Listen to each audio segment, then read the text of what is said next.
ओम शांति। आज मैं आप सभी का दिल से स्वागत करता हूं आज के इस विशेष कार्यक्रम में।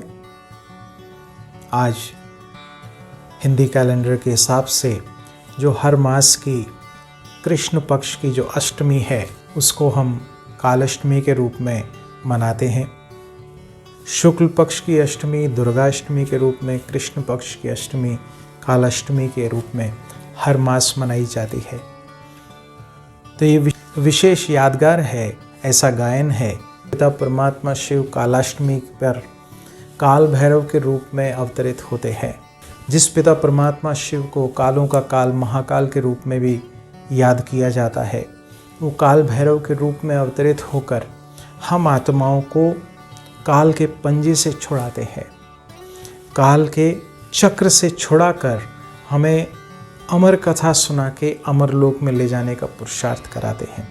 तो विशेष वर्तमान समय चल रहा है। आप सोचिए, देखिए, विशेष कुछ त्यौहार हर मास के, मासिक शिवरात्रि, दुर्गाष्टमी, कालाष्टमी, तो हर मास ही हमें याद दिला रहे हैं कि पिता परमात्मा हमें विशेष शिक्षाएं देकर विशेष पद पोजीशन पे पहुंचाने लायक बना रहे हैं। तो इस दिन विशेष व्रत किए जाते हैं, विशेष काल भैरव के रूप में पूजा की जाती है उस पिता परमात्मा की। व्रत यादगार दृढ़ प्रतिज्ञाओं का, क्या मुझे पिता परमात्मा की याद की, क्योंकि ऐसा गायन है कि योग से हमारी आयु बढ़ती है, योग से हम निरोगी रहते हैं। तो पिता परमात्मा से जब हम योग कनेक्शन रखते हैं तो उसके आधार पर क्या होता है, हम रोगों से मुक्त होते हैं, हमारी आयु बढ़ती है। साइंटिफिकली प्रूव है कि योग से हमारे सारे सिस्टम रेगुलराइज हो जाते हैं, उसके आधार पर हमारा शरीर ठीक रूप से काम करता है। तो इस बात को समझते हुए और वर्तमान दिन के महत्व को जानते हुए हमें पिता परमात्मा से योग रखना है। इस योग के आधार पर उससे शक्तियां लेनी है मनिच्छित फल प्राप्त करने के लिए। तो विशेष व्रत, विशेष पिता परमात्मा की याद, उसका आह्वान और उसकी शिक्षाओं को जीवन में धारण करना, ये विशेष लक्ष्य मुझे इस कालाष्टमी पर रखना पड़ेगा। वो भी ये अधिक मास की जो कालाष्टमी है, महत्वपूर्ण है। अधिक मास यादगार पिता परमात्मा के अवतरण का, और उसमें भी काल भैरव के रूप में। तो ये सारे रहस्य पिता परमात्मा हमें वर्तमान समय बता रहे हैं।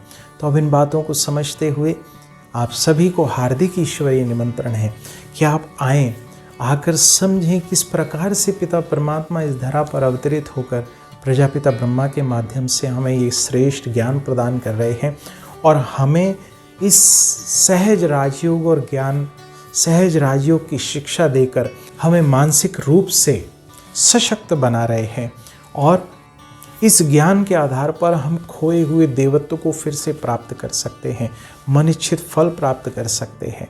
ये वर्तमान समय पिता परमात्मा खुले हाथ से भाग्य बांट रहा है, क्योंकि पिता परमात्मा कह रहे, बच्चे, जन्म जन्मांतर आपने मुझे पुकारा है, अब मैं आया हूँ आपकी पुकार सुनकर, और अब आप आओ और आकर मुझसे अपना जन्म सिद्ध अधिकार स्वर्ग का वर्षा लो। ये विशेष शिक्षा पिता परमात्मा हमें दे रहे हैं। तो आप सभी को हार्दिक ईश्वरीय निमंत्रण है कि आप सभी आए और इस बात को समझें किस प्रकार से पिता परमात्मा ये शिक्षा दे रहे हैं और हमारे जीवन को दिव्य श्रेष्ठ बना रहे हैं।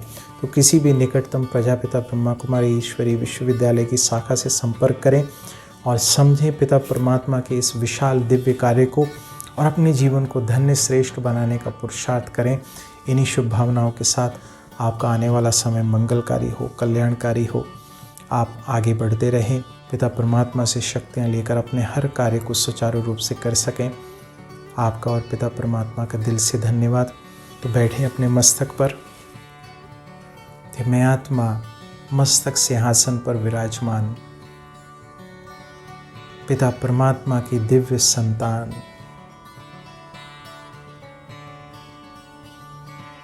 पिता परमात्मा मेरी पुकार को सुनकर स्वयं धरा पर अवतरित हुए हैं।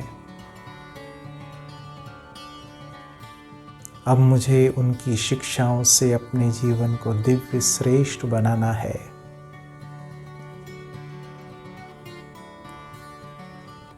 बुराइयों को छोड़ने का और पवित्रता को धारण करने का व्रत पक्का करना है। सर्व के प्रति शुभ भावनाएं, शुभकामनाएं मन बुद्धि में रखनी है।